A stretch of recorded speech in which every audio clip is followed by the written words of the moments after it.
Tonight I'm just making music for the b-boys. Some of it's going to be used for the BC1, some of it might just be for my own personal project.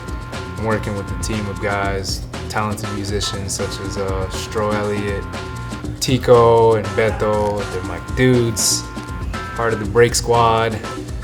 Yeah, it's for the b-boys pretty much, and b-girls. I think every time I'm in the studio, it's kind of like I'm trying to do something different, especially just starting off with something new. I mean, sometimes we'll have like older tracks that we didn't end up using and we'll revisit them. But for the most part, every time I'm in there, it's just like experimenting, kind of, you know? Usually if I want to just kind of keep it more funkier, then obviously I'm paying more attention to the drums, the bass, and the guitar. I think those are three very important components of making funk music. Using actual instruments, or at least maybe a plugin that has those real instrument sounds, are super important.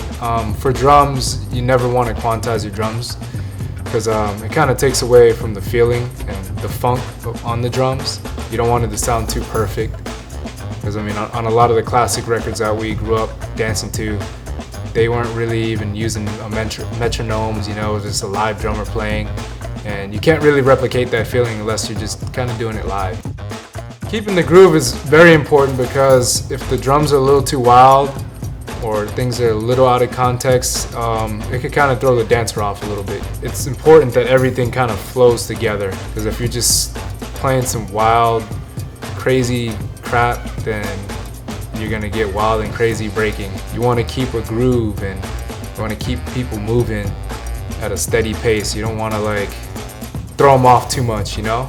Most of the classic break beats are on the BPM range of 115 to 118. So usually that's like my sweet spot when I play at b-boy jams. I don't go further than 125. Haven't done that in a long time.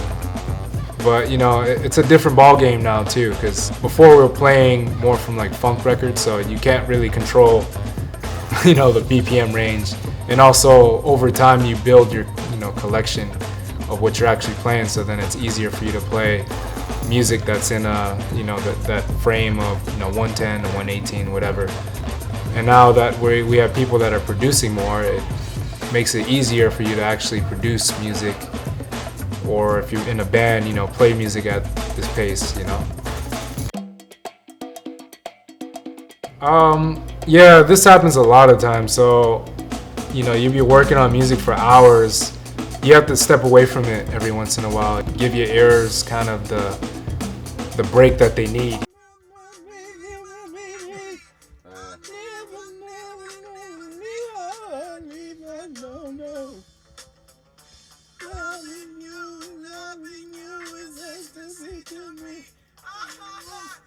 There it is. Oh, wait, keep going.